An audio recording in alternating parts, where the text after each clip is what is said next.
Halo Sobat Dunia Seribu Besar, semoga Sobat selalu diberi kesehatan, panjang umur, dan rizki yang melimpah, amin. Sebelum masuk ke alur ceritanya, jangan lupa dukung channel ini ya dengan klik subscribe, like, komen, dan share, terima kasih. Mari kita lanjutkan perjalanan, Ji Hao. Di atas Valenland, awan berapi-api berkilau tiba-tiba. Ji Hao, yang duduk di depan Si Wenming dan telah mencoba mencari tahu arti dari beberapa karakter kuno, mengangkat kepalanya, dan langsung melihat Zhurong Tianming dan yang lainnya terbang dengan ekspresi malu. Zhurong Tianming dikelilingi oleh 3 hingga 5 penyihir ilahi klan Kilin Api. Kecuali beberapa penyihir ilahi, hanya mayat pendeta, Bokyujia dan ratusan murid mereka yang mengikuti di belakang Zhurong Tianming. Si Wenming berbalik dan melirik juga. Dia terkejut pada saat dia berkata, di mana pendukung Zhurong Tianming? Yi Shen, Ying Yunhe dan yang lainnya. Di mana para pangeran itu? Dan orang-orang muda elit itu? Menginjak awan api yang redup, Zhurong Tianming terbang menuju tanah jatuh dengan wajah panjang. Ji Hao merenung sejenak, lalu dia juga menginjak awan berapi-api dan naik ke udara dan memberi hormat kepada Zhurong Tianming dari kejauhan. Pangeran Tianming, saya meminta Penatua Takdir untuk mengundang Anda ke sini beberapa kali. Akhirnya kamu di sini. Zhurong Tianming mempertahankan ekspresi cemberut, tetapi sedikit mengangkat dagunya dan menjawab dengan bangga, meskipun aku tidak percaya pada apa yang kamu katakan, bagaimana makhluk non-manusia itu bisa mengendalikan dao alam yang agung. Tapi, bagaimanapun juga, Men-Men ada di sini, dan sebagai saudara laki-lakinya, aku harus merawatnya. Mendengus dingin dan dengan tatapan bangga dan ceroboh, Zhurong Tianming melanjutkan dengan hambar, jika bukan karena Men-Men, apakah menurutmu aku benar-benar ingin datang ke tempat jelek ini? Lihatlah langit, lihat bumi, lihat tempat kotor ini. Ji telah merentangkan tangannya, tidak mengatakan apa-apa. Jauh, Men-Men, yang telah bersaing dengan Yumu untuk kehormatan, pemakan tercepat, mengangkat kepalanya dengan setengah cakar ayam pinus tergantung di sudut mulutnya. Zhurong Tianming, aku tidak membutuhkanmu untuk merawatku. Saya punya Ji Hao. Kamu pergi saja kemanapun kamu mau, aku tidak pernah mengundangmu ke sini, kata Men-Men bergumam. Wajah Zhurong Tianming langsung berubah menjadi gelap tinta.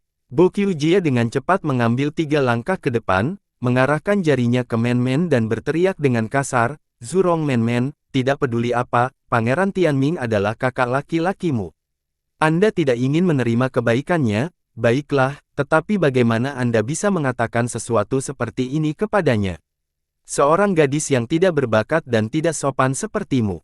Saat Bokyujia menunjukkan seni bahasanya, penampilan Ji Hao tiba-tiba berubah saat dia melemparkan tamparan keras ke wajah Bokyujia. Penampilan Bokyujia juga berubah. Tanpa sadar, dia melangkah mundur dan menghindari tamparan Ji Hao. Melihat ini, mayat pendeta, yang berdiri di samping Bokyujia, diam-diam melancarkan gerakan telapak tangan menuju area tulang rusuk Ji Hao, yang merupakan bagian tubuh yang vital. Ketika telapak tangan mayat pendeta hanya berjarak kurang dari 1 inci dari tubuh Ji Hao, dia berteriak kenal. Liao, mari kita bicara saja, mengapa kita harus memulai pertarungan? Priest Kors adalah makhluk yang kuat. Kembali ke dunia Pangu, dia adalah orang yang terkenal sejak era prasejarah. Gerakan telapak tangan yang diluncurkan olehnya ini sepertinya diam, namun dia telah mengaktifkan 50% kekuatannya untuk itu. Selain itu, lapisan samar cahaya putih telah mengembun menjadi segel berbentuk teratai ajaib di telapak tangannya. Jika serangan, telapak tangan ini mendarat secara akurat di tubuh seseorang, orang tersebut akan langsung dipukul berkeping-keping, bahkan jika dia adalah penyihir ilahi tingkat tinggi. Ji Hao menyipitkan matanya, membiarkan telapak tangan mayat pendeta menamparkan tubuhnya dengan keras. Di dalam ruang spiritualnya, roh primordial Ji Hao memegang cermin ilahi Pansi dan sedikit bergerak. Segera setelah itu, aliran cahaya redup menyala di tubuh Ji Hao. Pada saat berikutnya dan dengan keterkejutan besar, Priest Kors melihat telapak tangannya menabrak lapisan cahaya yang tipis dan redup ini, lalu menghilang. Dari udara tepat di depan wajah Priest Kors dan kurang dari 1 inci dari matanya, telapak tangan yang bersinar, keemasan dan tembus pandang meraung dengan teratai putih yang samar-samar terlihat di tengah telapak tangan. Cahaya putih dihasilkan murni oleh kekuatan kematian dan kehancuran yang melingkar di sekitarnya. Prieskors pada dasarnya menyerang wajahnya sendiri dengan telapak tangannya sendiri. Diikuti oleh ledakan teredam, hidung Prieskors diratakan, mengeluarkan 2 aliran darah ke kejauhan. Cermin ilahi Pansi memantulkan serangan telapak tangan diam-diam mayat pendeta ke dirinya sendiri. Karena serangan itu diluncurkan sendiri, beberapa harta pertahanan, termasuk yang diberikan oleh pendeta Hua barusan, tidak bereaksi sama sekali. Prieskors hampir terbunuh oleh rasa sakit yang luar biasa. Dia mengerang sambil mundur dengan cepat. Serangan telapak tangan ini terlalu berat, hampir menghancurkan kepalanya sendiri. Sekarang, Prieskors tidak bisa melihat apa-apa selain cahaya yang menyilaukan dan kegelapan yang melingkar di depan matanya. Bahkan jiwanya terguncang parah dan cukup lama, dan dia bahkan tidak menyadari apa yang baru saja terjadi. Gumam Prieskors sambil menggelengkan kepalanya dengan sangat keras. Darah yang menyembur keluar dari kepalanya memercik kemana-mana. Orang tua ini gila, dia menamparkan dirinya sendiri. Melihat mayat pendeta yang sekarang dalam kondisi jelek, Ji Hao menggoda sementara dia diam-diam dikejutkan oleh kekuatan magis cermin ilahi Pansi. Tamparan ini solid. Untungnya, itu tidak mendarat di kepalaku, atau aku akan benar-benar terbunuh. Kata Ji Hao, lalu dia mendecakkan lidahnya. Zurong Tianming linglung. Dia tidak tahu harus berkata apa. Bo Qiujia memandang Ji Hao dengan ngeri, bagaimana dia melakukannya. Bagaimana Prieskors jatuh ke dalam perangkapnya. Ji Hao pasti lebih dari 100 kali lebih kuat dari mayat pendeta, karena dia bisa melemparkan mayat pendeta ke dalam bentuk yang jelek, bukan? Tapi, lebih dari 100 kali lebih kuat dari mayat pendeta, bukankah itu berarti Ji Hao sekuat Po dan Guiling? Bahkan sekte Bo Qiujia hanya memiliki 2 hingga 3 murid yang kuat seperti itu, dan beberapa orang itu semua adalah murid yang dibimbing dengan hati-hati dari 2 pemimpin sekte. Beberapa murid telah sangat dihargai oleh para pemimpin sekte sehingga kedua pemimpin tidak akan pernah dengan mudah mengirim mereka untuk melakukan pekerjaan apapun. Anda, Bo Qiujia dengan gemetar menunjuk ke arah Ji Hao. Dia pikir dia menghadapi makhluk kuat seperti hantu. Tenang saja dan bicara. Si Wenming melangkah dan berkata dengan suara bergema. Kita semua berteman. Musuh kita adalah makhluk non-manusia itu. Kita harus melawan mereka, bersama-sama. Merajut alisnya, si Wenming bertanya dengan keras, Pangeran Tianming, di mana orang-orangmu? Di mana Pangeran Yi Shen, Ying Yunhe, dan pangeran lainnya? Zurong Tianming membuka mulutnya tetapi tidak mengatakan apa-apa. Wajahnya yang gelap langsung memerah karena malu saat dia memelototi si Wenming dengan sangat marah. Dia bahkan ingin memotong si Wenming menjadi 1000 keping es. Bisakah kamu tidak menyebutkan itu? Yi Shen, dan yang lainnya, mereka mungkin sudah mati. Pikir Zurong Tianming. Tiba-tiba, kabut hitam menyebar, melepaskan rasa dingin yang menusuk tulang. Dari mana, sekelompok besar penduduk setempat mati-matian melarikan diri ke tanah jatuh. Setelah lebih dari 100.000 penduduk setempat melarikan diri bersama keluarga mereka, Gonggong Wuyu, yang berada di bawah perlindungan River Earl, dan ribuan prajuritnya, yang telah kehilangan baju besi dan senjata mereka, juga bergegas masuk. Begitu dia bergegas ke tanah jatuh, Gonggong Wuyu menggeram dengan suara serak, Gongsun Yuan, mengapa kamu masih memperhatikan orang-orang barbar yang tidak berguna itu? Masuk saja, cepat. Dari kabut gelap, suara Gongsun Yuan yang jernih dan kuat keluar. Mereka sudah menerima peradaban saya. Mereka bersedia mengikuti jejak saya, itu berarti mereka adalah orang-orang saya. Karena mereka adalah umatku, aku harus menutupi retret mereka sendiri. Bersikaplah baik kepada orang-orang kita, ini adalah doktrin yang diturunkan dari nenek moyang saya tidak berani melupakannya. Ji Hao berhenti seketika. Menutupi. Tutup dari apa? Gonggong Wuyu bergegas ke tanah jatuh bersama orang-orangnya, dan orang-orang lokal yang tak terhitung jumlahnya tanpa henti melonjak masuk dari kabut hitam. Apakah Gongsun Yuan benar-benar menutupi mereka? Tanah jatuh dipisahkan dari ruang normal dunia Pansi oleh kabut keruh yang dihasilkan oleh kekuatan kehancuran. Kabut ini mengandung sedikit jejak kekuatan chaos. Jika orang biasa tersesat ke dalam kabut, dia tidak akan pernah bisa masuk ke tanah jatuh melaluinya. 36 bendera hitam besar melayang di atas kabut abu-abu. Dari setiap bendera besar, kabut asap gelap menyebar sementara kabut berair melonjak di sekitar. Kabut berair dingin yang menusuk tulang mengembun menjadi gerbang raksasa saat penduduk setempat yang tak terhitung jumlahnya menyeret masuk dengan anak-anak, mati-matian bergegas ke gerbang. Kemudian, kabut air menggulung di sekitar mereka dan membuat mereka menghilang.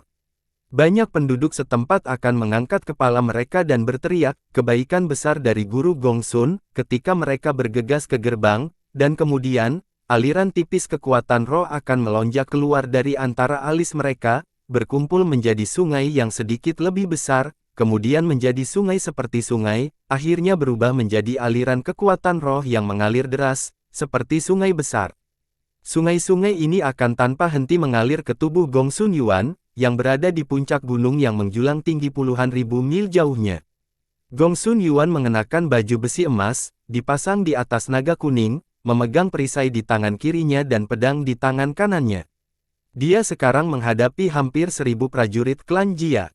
Berbaring di bawah kakinya ada mayat hampir 100 prajurit klan Jia. Darah panas yang menyengat mengalir keluar dari mayat prajurit klan Jia ini, yang masih berkedut. Darah seperti lava bersinar terang, mengalir menuruni gunung dan bahkan mencairkan batu. Di belakang Gongsun Yuan, bendera pertempuran totem berkibar. Seekor naga kuning terbang dicat di bendera pertempuran merah darah, dikelilingi oleh senjata tajam yang tak terhitung jumlahnya, terus-menerus bersinar dengan cahaya dingin yang ganas. Seluruh 3000 prajurit elit keluarga Yu Xiong mengenakan baju besi berat, membentuk formasi pertempuran yang hebat di belakang Gongsun Yuan. Armor yang dikenakan oleh puluhan prajurit pertama robek, memperlihatkan luka sedalam tulang di tubuh mereka yang kuat dan berotot, tetapi kekuatan hidup kuat tingkat ilahi magi memungkinkan luka mereka sembuh dengan cepat. Luka mereka telah menyusut tanpa henti. Kekuatan aneh melekat di luka para prajurit ini. Cahaya redup berbenturan dengan cahaya merah darah yang dilepaskan dari darah roh mereka, melahap satu sama lain. Dari waktu ke waktu, aliran tipis kekuatan kematian akan melonjak keluar dari luka mereka dan potongan besar otot akan meledak tiba-tiba. Namun demikian, para prajurit ini semua tetap tanpa ekspresi sambil menatap musuh mereka, seolah-olah mereka tidak bisa merasakan sakit. Seorang pemuda klan Yu yang memegang tongkat hitam sedang naik di atas gajah putih bergading 4, menatap Gongsun Yuan dengan wajah masam. Gongsun Yuan mengangkat pedang panjang besar, tebal, emas, dan kuno yang dipegang di tangan kanannya, memandang pemuda klan Yu dan menggeram, "Di Sifang, apakah kamu bahkan berani bertarung dengan adil melawanku tanpa menggunakan tongkat hitam itu?" Angin kencang bertiup melintasi gunung, mengangkat rambut panjang Gongsun Yuan, berkibar di udara. Roh heroik yang tak terlukiskan naik langsung dari tubuhnya yang bahkan menghancurkan awan di langit. "Bukankah kamu, orang-orang klan Yu yang mulia, suka membicarakan apa yang disebut etiket, sopan santun, aturan, kehormatan? Etiket apa, aturan apa, kehormatan apa? Kamu bahkan tidak berani melawanku dengan kekuatanmu yang sebenarnya." Di Sifang mengepalkan jarinya. Aliran cahaya redup menyilaukan dari tongkat hitam sementara mata tegak diam-diam muncul pada tongkat. Di belakang Gongsun Yuan, di dalam area radius puluhan ribu mil, penduduk lokal yang tak terhitung jumlahnya dengan keluarga mereka telah bergegas menuju gerbang yang dibuat oleh 36 bendera hitam besar. Beberapa orang lokal yang relatif kuat melepaskan kekuatan khusus mereka, mencoba yang terbaik untuk membantu yang lain berlari lebih cepat. Bahkan dengan bantuan orang-orang ini, orang-orang setempat, yang paling jauh dari gerbang tidak mungkin mencapai gerbang dan terbang ke tanah jatuh tanpa menghabiskan 3 hingga 5 hari. Belum lagi fakta bahwa sejumlah besar penduduk setempat telah berkumpul menuju daerah ini dari segala arah. Sekelompok besar penduduk setempat tanpa henti bergerak melewati gunung yang dijaga oleh Gongsun Yuan, mati-matian melarikan diri menuju gerbang. Pertarungan yang adil. Di Sifang menyeringai kejam dan berkata, "Untuk orang-orang barbar ini dan dengan beberapa prajurit Anda ini, Anda ingin bertarung melawan begitu banyak prajurit elit kami. Apakah itu layak, Gongsun Yuan?" Gongsun Yuan mengangkat kepalanya dan menjawab dengan hambar, "Orang-orang yang menolak untuk mengikuti jejak saya menganggap mereka sebagai semut, dan tidak akan menunjukkan belas kasihan bahkan jika saya harus membantai mereka semua. Tetapi orang-orang yang mengikuti jejak saya, mereka semua adalah umatku. Saya menganggap mereka sebagai darah hati saya, bahwa saya akan memastikan keselamatan mereka bahkan jika saya harus menyerahkan hidup saya sendiri. Tersenyum tipis, Gong Sun Yuan melanjutkan dengan tatapan bangga, ini adalah dao saya, ini adalah dao dari pangeran keluarga Yu Xiong kami. Anda tidak akan pernah bisa mengerti. Di Si Fang terkekeh sambil mengembalikan tongkat hitam ke dalam lengan bajunya dan mengeluarkan pedang tipis yang indah dan sedikit memegang dan berkata, saya tidak bisa mengerti.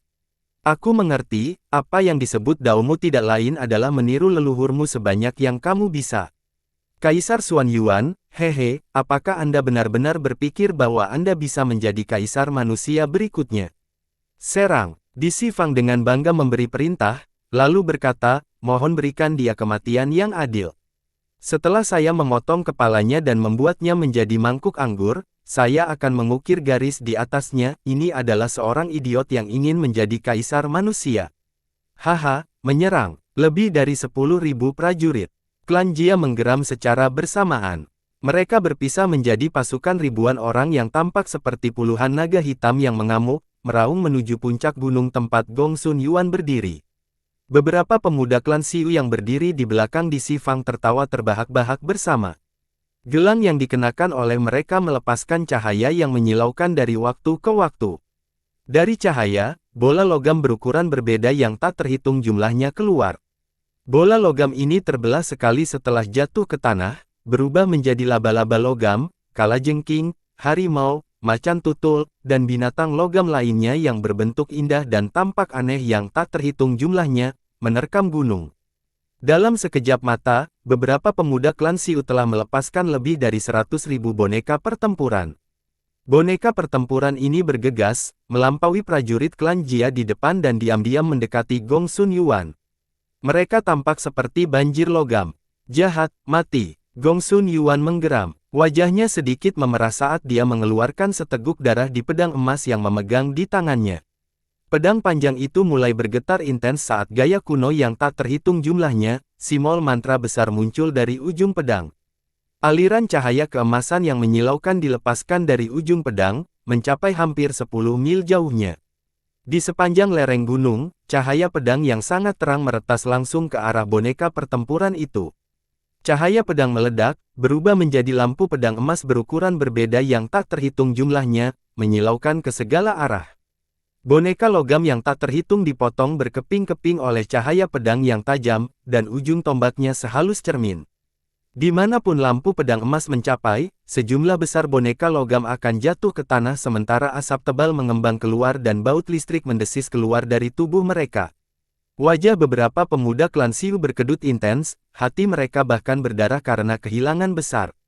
Gong Sun Yuan membuat satu peretasan dengan pedangnya dan merobek lebih dari 10.000 boneka logam menjadi berkeping-keping. Dia memberikan serangkaian geraman resonansi sambil mengangkat gelombang kekuatan dingin yang kuat dengan pedang panjangnya dan meretas dengan cepat berulang kali.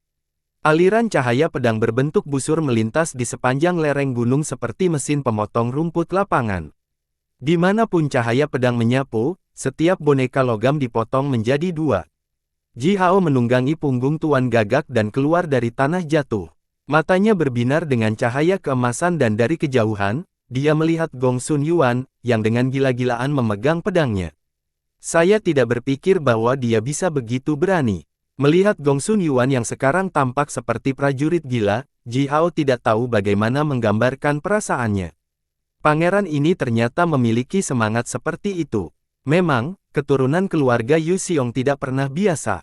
Si Wenming juga bergegas keluar dari kabut. Melihat Gong Sun Yuan yang hampir dikelilingi oleh boneka logam, Si Wenming diam-diam mencabut pedang panjang yang dibawa di punggungnya dan meluncurkan peretasan dari kejauhan. Dong, dong, dong. 3 anak panah besar yang dilepaskan oleh prajurit klan Jia menabrak perisai Gong Sun Yuan. Perisai yang timbul dengan potret hantu bersinar terang sementara 3 potret hantu mengerikan mengulurkan tangan dari perisai, membuka mulut mereka dan mengeluarkan gunung raksasa yang murni gelap untuk menangkis ketiga anak panah. Panah meledak, dan gunung gelap itu sedikit bergetar, menyerap semua kekuatan ledakan. Puluhan boneka pertempuran bergegas bersama, mencapai cakar tajam mereka, duri beracun, dan cakar dan gigi yang ganas ke arah Gong Sun Yuan. Gong Sun Yuan dikepung, diserang dari segala arah. Dia memegang pedang dan mengangkat perisai, mengiris puluhan boneka pertempuran menjadi beberapa bagian. Tetapi lusinan boneka lainnya mendekat dan meluncurkan gelombang serangan baru yang mencapai langsung ke tubuhnya. Kilauan api naik dari baju besi Gongsun Yuan sementara simbol mantra yang tak terhitung jumlahnya muncul, samar-samar terlihat di baju besi. Gongsun Yuan menggeram marah, tetapi bagaimana dia bisa keluar dari pengepungan boneka ini dalam waktu singkat? Lebih banyak boneka bergegas dari belakang, dan beberapa prajurit klan Jia yang paling dekat dengannya, sekarang berjarak kurang dari 300 meter darinya. 3.000 prajurit keluarga Yu Xiong meraung bersama. 100 di antara para prajurit ini adalah penyihir ilahi sementara yang lainnya semuanya adalah Raja Magus. Pasukan elit ini dibesarkan oleh Gongsun Yuan sendiri dengan semua sumber dayanya. Melihat pangeran mereka dikepung, para prajurit ini berusaha bergegas dan segera membantu pangeran mereka. Ini belum giliranmu untuk bertarung. Istirahat saja dan sembuhkan lukamu. Gongsun Yuan berteriak dengan nada kasar, menghentikan prajuritnya untuk membantu. Dia mengangkat kepalanya dan menggeram bergema ke arah langit sementara pedang panjang emas yang dipegang di tangannya tiba-tiba melepaskan seberkas cahaya pedang yang tak terhitung jumlahnya, memotong semua boneka yang mendekatinya menjadi potongan-potongan kecil, dan mengirim potongan-potongan itu jauh-jauh. Orang-orang penyihir ilahi keluarga Yu Xiong yang terluka bersorak, lalu semua mengambil obat ajaib berharga kami yang tidak mau mereka konsumsi sebelumnya, menuangkan ke mulut mereka dan menelannya. Kekuatan aneh yang melekat di luka mereka segera dihilangkan, dan luka yang tampak menakutkan itu mulai sembuh lebih cepat. Lebih dari 100 prajurit klan Jia bergegas. Beberapa orang pertama, yang berada di tingkat penyihir ilahi, telah tertawa dengan suara yang dalam dan ganas. Mereka meluncurkan tombak panjang berbentuk aneh yang dipegang di tangan mereka dengan ganas ke arah Gongsun Yuan. Pada saat ini, cahaya pedang Si Wenming menyilaukan. Cahaya pedang berwarna kuning seberat gunung, dan di dalam cahaya pedang, siluet samar beruang bersayap meraung ke arah langit, dengan mengamuk mengayunkan sepasang telapak tangannya yang sangat besar. Cahaya pedang yang berat menghantam langsung dan menamparkan ratusan prajurit klan Jia yang bergegas ke depan. Armor dari beberapa prajurit klan Jia tingkat ilahi penyihir pertama dilubangi. Ratusan prajurit klan Jia muntah darah bersama-sama. Gunung radius puluhan mil tempat mereka berdiri tidak tahan dengan kekuatan besar yang mengerikan yang terkandung dalam cahaya pedang dan tiba-tiba runtuh. Sebuah gunung yang menjulang tinggi diratakan oleh cahaya pedang yang dilepaskan oleh Si Wenming. Cahaya pedang yang begitu keras. Ji Hao memandang Si Wenming dengan kaget. Cahaya pedang ini benar-benar merusak, dan entah bagaimana mengandung kekuatan dao alam yang agung. Namun, Ji Hao ingat dengan jelas bahwa untuk mengembangkan keterampilan memperluas meridian rahasia untuk istana bagian dalam istana Majus, Si Wenming telah menahan kekuatannya sepanjang waktu. Dengan bakatnya, latar belakang keluarga, dan sumber daya besar yang dimiliki oleh ayahnya, Markis Chong, Si Wenming pasti bisa masuk ke tingkat penyihir ilahi sebelum berusia 30 tahun. Jika dia adalah penyihir ilahi, dia pasti bintang 9 tingkat puncak, seperti para pangeran dari klan dan keluarga besar. Dia telah menahan kekuatannya, membangunkan lebih banyak meridian baru dan titik akupuntur magus satu demi satu. Selama bertahun-tahun, dia tetap menjadi raja penyihir tingkat puncak. Tetapi untuk permainan hidup dan mati ini, Si Wenming pasti telah masuk ke tingkat ilahi penyihir sebelum dia datang ke dunia Pansi. Ji Hao lupa bertanya kepada Si Wenming tentang tingkat kekuatannya saat ini, tetapi tidak peduli bagaimana, sebagai penyihir ilahi yang baru dipromosikan, Si Wenming tidak memiliki terlalu banyak harta dan sumber daya abnormal, tidak seperti Ji Hao. Kekuatan gerakan pedang yang baru saja dia luncurkan ini benar-benar melampaui batasan. Beberapa prajurit klan Jia yang kuat diretas olehnya dengan satu gerakan. Itu adalah sesuatu yang tidak mungkin dilakukan oleh Divine Magi tingkat puncak biasa bahkan dengan semua kekuatan mereka. Si Wenming sepertinya memahami kebingungan Ji Hao. Dia berbalik, menyeringai ke arah Ji Hao dan berkata, sifat kekuatanku adalah bumi. Aba saya memiliki sebidang tanah ilahi yang diturunkan dari surga kuno, yang dia berikan kepada saya. Oleh karena itu, meskipun saya tidak menyelesaikan keterampilan perluasan meridian dengan sempurna, tubuh saya sekarang sekuat tubuh dewa-dewa kuno. Mendengar ini, Ji Hao hampir muntah darah dan bahkan menunjukkan bagian putih matanya karena terkejut. Baiklah, betapa kayanya keluarga besar dan klan umat manusia itu.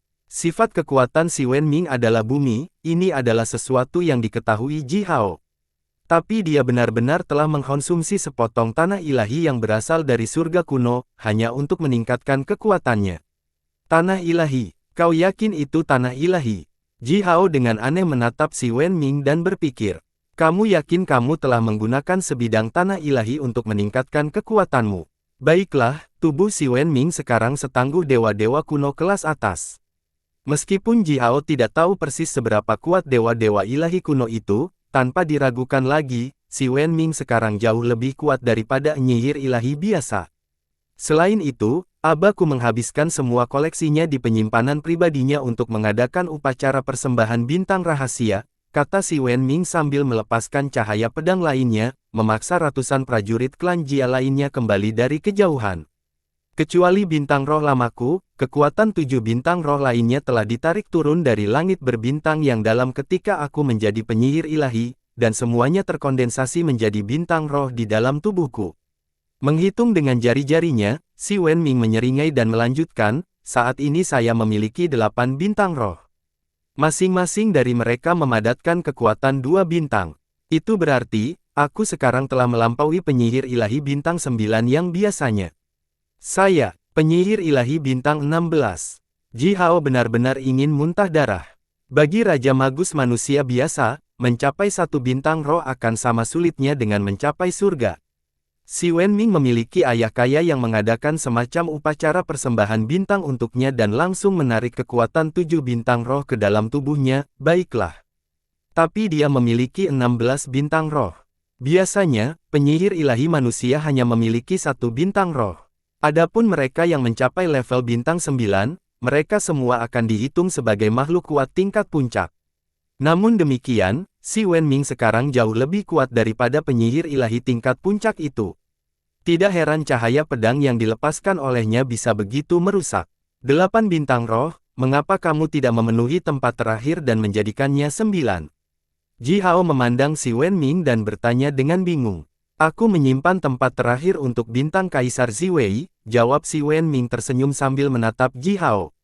9 adalah angka yang ekstrim, jumlah 9 juga merupakan batas bintang roh yang dapat terkandung dalam tubuh manusia. Saya memiliki kesempatan untuk menjadi Kaisar manusia berikutnya, tetapi salah satu dari 9 bintang roh dari setiap Kaisar manusia harus menjadi bintang Kaisar Ziwei, generasi demi generasi, tanpa kecuali. Oleh karena itu, saya harus menyelamatkan tempat bintang roh untuk Kaisar Ziwei. Ji Hao merentangkan tangannya. Dia benar-benar tidak bisa berkata-kata. Baiklah, ternyata sebelum memasuki dunia pansi untuk permainan hidup dan mati ini, semua pemimpin aliansi klan manusia telah membuat beberapa persiapan yang solid. Penyihir ilahi bintang 16. Dan Si Wenming tidak menyebutkan apa-apa tentang itu. Ji Hao menggelengkan kepalanya dan mengaktifkan pita matahari abadi yang mengambang di atas kepalanya. Langit segera menjadi gelap saat pita mulai menyerap kekuatan matahari. Boneka logam berbentuk aneh meraung tanpa henti ke arah Gong Sun Yuan seperti tsunami. Tetapi dengan bantuan cahaya pedang yang dilepaskan oleh Si Wenming, semua boneka logam dan prajurit klan Jia yang mendekati Gong Sun Yuan tersingkir. Mengambil napas dalam-dalam, Gong Sun Yuan berbalik, menatap Ji Hao dan Si Wenming dan berkata, Liao Dot dan saudara Wenming, aku berhutang padamu. Saat berbicara, mata Gong Sun Yuan berbinar terang saat dia melirik 36 bendera hitam besar. Dia sedikit kecewa terhadap Gong Gong Wuyu. Gong Gong Wuyu berkata bahwa keluarga Gong Gong akan mendukung Gong Sun Yuan dengan semua kekuatan mereka dan membantunya menjadi kaisar manusia berikutnya.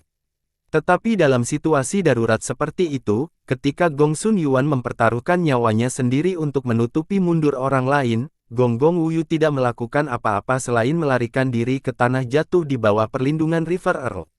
Orang-orang seperti ini bahkan tidak memenuhi syarat untuk bekerja sama denganku.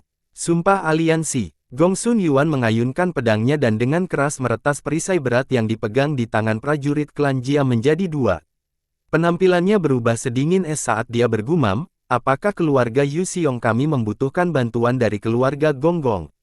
Ji Hao mengaktifkan pita matahari yang tak terlupakan, yang telah mulai menyerap sinar matahari yang dilepaskan dari 3 matahari dunia Pansi dengan cepat.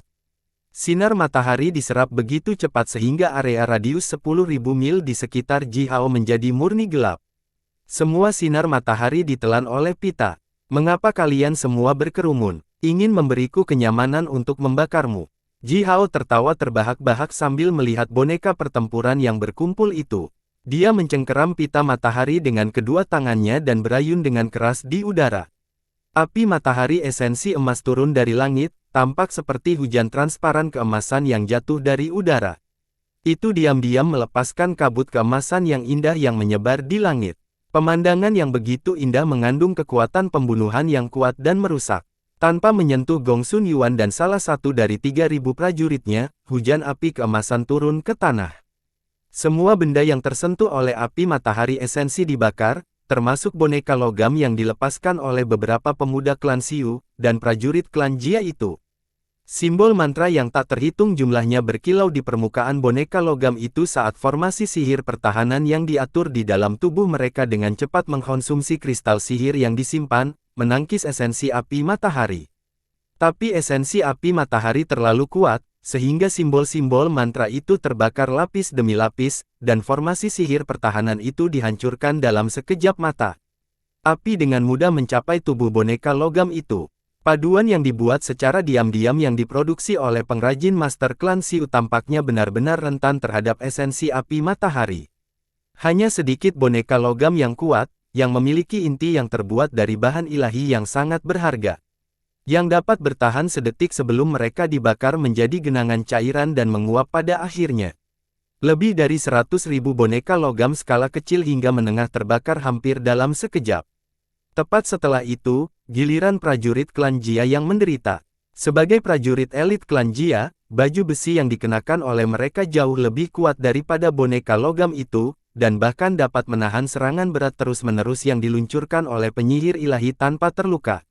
Namun demikian, menghadapi esensi api matahari yang dilepaskan oleh Ji Hao, 99% dari baju besi itu hanya berkilau sebentar dan sedikit sebelum dibakar menjadi cairan dan menguap bersama dengan serangkaian suara retak yang dibuat oleh simbol mantra yang terkandung dalam baju besi ini.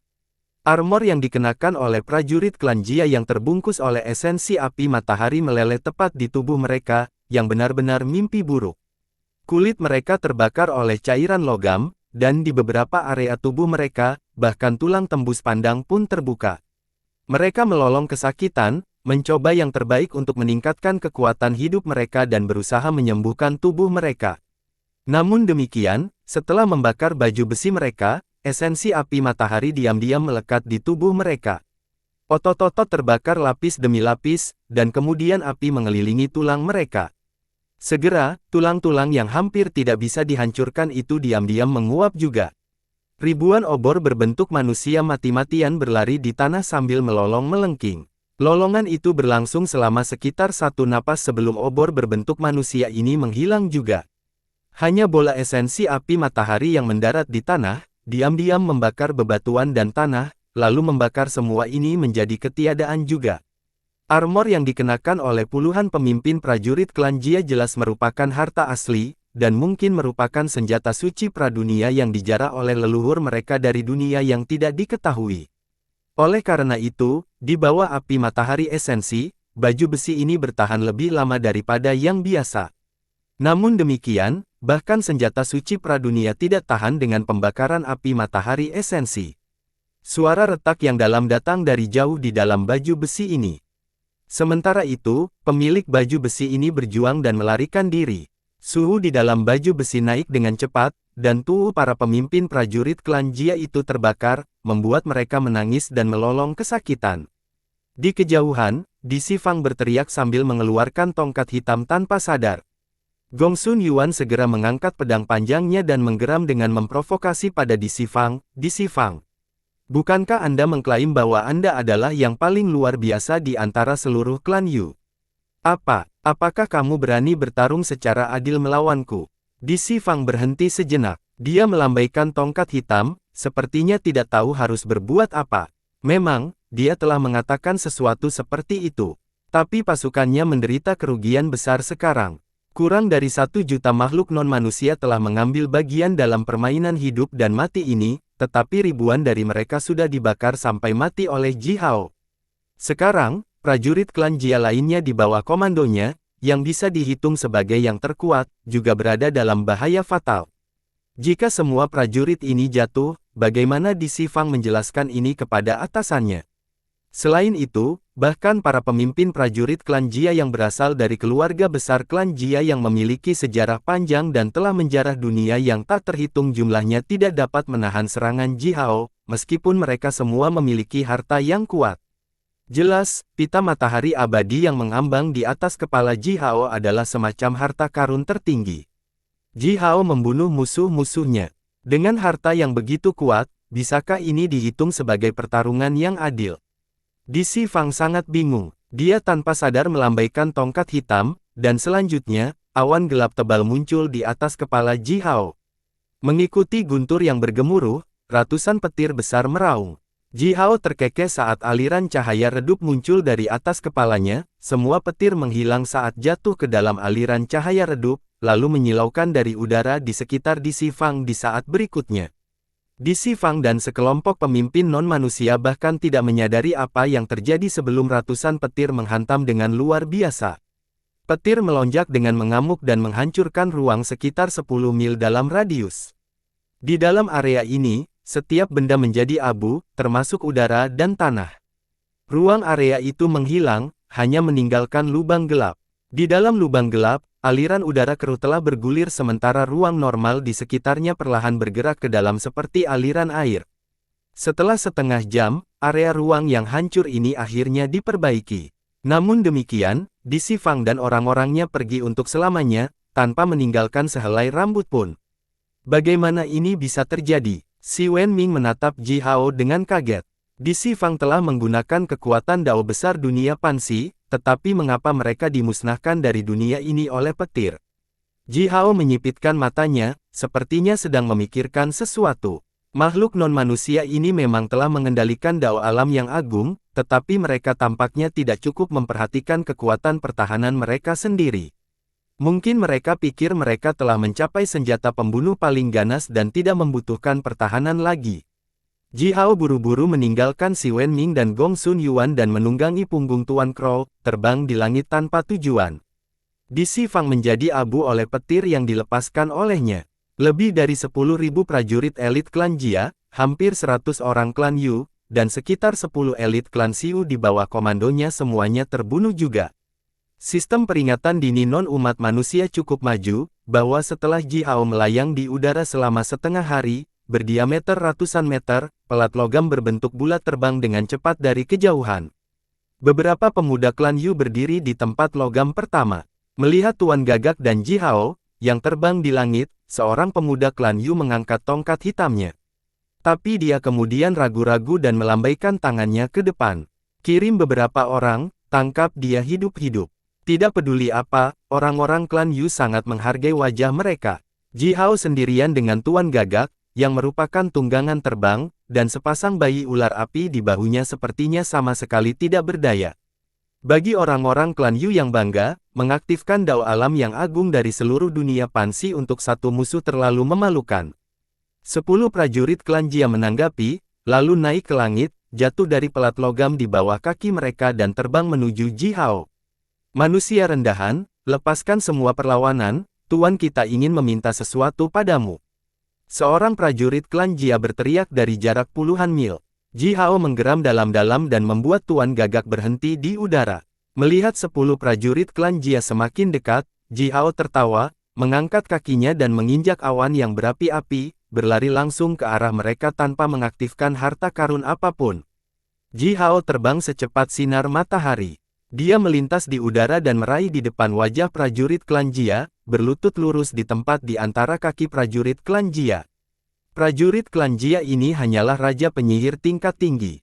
Diikat oleh Ji Hao, baju besinya di area itu langsung hancur, dan bahkan tulang panggulnya hancur. Darah mengalir ke bawah dalam aliran besar di sepanjang sepasang kakinya. Prajurit klan Jia yang malang memegang perut bagian bawahnya dengan tangannya sambil jatuh ke tanah. 9 prajurit klan Jia lainnya mengelilingi Ji Hao dengan marah, meretas senjata tajam mereka dengan keras ke arah anggota tubuh Ji Hao. Meskipun mereka marah dengan serangan diam-diam Ji Hao yang tidak tahu malu, mereka masih ingat perintah yang diberikan oleh pemuda klan Yu barusan. Mereka mencoba menangkap Ji Hao hidup-hidup alih-alih melancarkan serangan mematikan padanya. Cermin ilahi Pansi sedikit bergetar di ruang spiritual Ji Hao. Cahaya redup yang hampir tidak terlihat melintas di tubuh Ji Hao, dan selanjutnya, 9 senjata tajam diretas di udara kurang dari 1 inci dari tubuh Ji Hao, lalu menghilang secara bersamaan. Pada saat berikutnya, 9 prajurit klan Jia melolong kesakitan bersama. Dengan cara yang sangat aneh, senjata mereka tiba-tiba keluar dari depan wajah mereka. Mereka tidak punya waktu untuk meletakkan topeng mereka sebelum senjata mereka sendiri meretas jauh ke wajah mereka. Saat Ji Hao melukai teman mereka, 9 prajurit klan Jia tidak menyelamatkan kekuatan mereka ketika mereka melancarkan serangan ke arahnya, tetapi pada akhirnya, serangan mereka mendarat dengan kokoh di tubuh mereka sendiri. Ujung tajam senjata mereka memotong jauh ke wajah mereka. Seorang prajurit klan Jia, yang memegang kapak berat dan telah memotong ke arah Ji Hao dengan paling keras, bahkan memotong setengah tengkoraknya sendiri dengan kapaknya sendiri. Rasa sakit yang menusuk jiwa segera datang, membuat 9 prajurit klan Jia melolong keras. Tapi bagaimanapun juga, semua prajurit klan Jia ini agak berpengalaman. Setelah diretas secara aneh oleh diri mereka sendiri, reaksi pertama mereka adalah mundur secepat mungkin. Prajurit klan Jia yang telah memotong setengah dari tengkoraknya bahkan mengayunkan lengannya ke belakang tepat waktu dan menangkap tengkoraknya yang terbang, dengan paksa meletakkannya kembali ke kepalanya. Aliran cahaya merah darah berkilau di lukanya dan segera, luka menakutkan itu sembuh.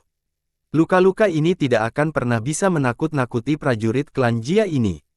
Mereka melangkah mundur ratusan meter, terengah-engah panjang dan membiarkan luka mereka sembuh.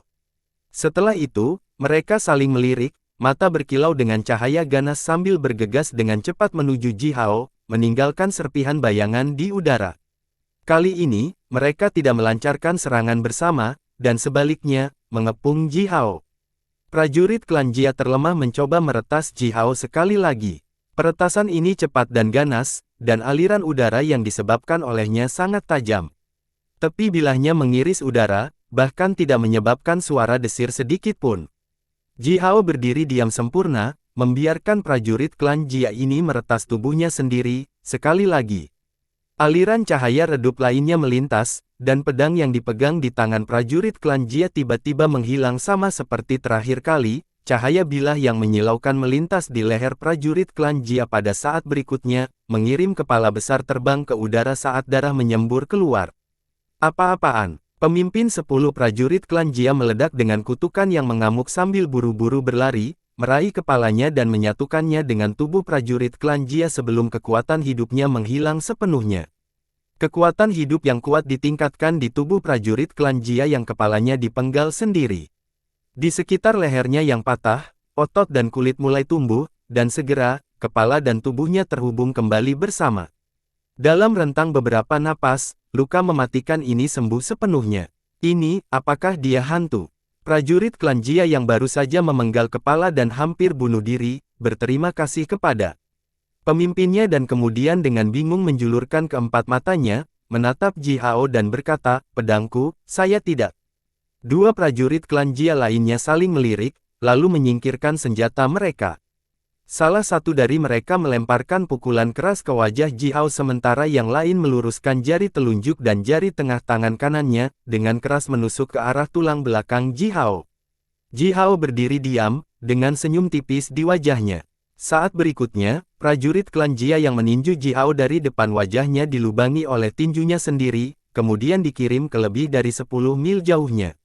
Orang yang menusuk Ji Hao di belakang melolong pada saat yang sama, karena 2 jari dengan keras menusuk bola matanya, 2 jari sepanjang kaki hampir tenggelam seluruhnya ke dalam kepalanya. Semua prajurit klan Jia yang mengepung Ji Hao membuat hati mereka tenggelam. Mereka telah bertemu musuh yang tak terhitung jumlahnya, tetapi tidak peduli seberapa kuat musuh mereka atau seberapa sulit musuh itu untuk menghadapinya, prajurit klan Jia ini selalu bisa memotong semua musuh mereka menjadi pasta daging selama mereka melepaskan semua kekuatan mereka dan membunuh seperti mesin. Tidak ada yang aneh seperti ini yang pernah terjadi pada mereka. Seorang musuh berdiri tepat di depan mereka, membiarkan mereka melakukan apapun yang mereka inginkan padanya. Namun, prajurit klan Jia ini tidak bisa berbuat apa-apa padanya. Kenapa kamu tidak berusaha lebih keras? Ji Hao menggosok dagunya sendiri dan berkata kepada para prajurit klan Jia ini dengan serius. Coba saja lebih keras, aku ingin tahu betapa tangguhnya aku.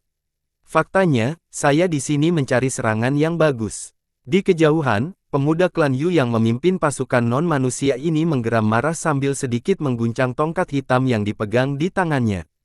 Segera, kekuatan penghancur dunia muncul dan berubah menjadi tangan besar yang berasap, menggenggam ke arah Ji Hao. Ji Hao masih tetap tidak tergerak. Seiring dengan serangkaian lolongan yang keras, lebih dari 10 orang klan Yu di sekitar pemuda klan Yu tampaknya dicengkeram dan diremas oleh tangan raksasa tak terlihat, tulang mereka retak keras.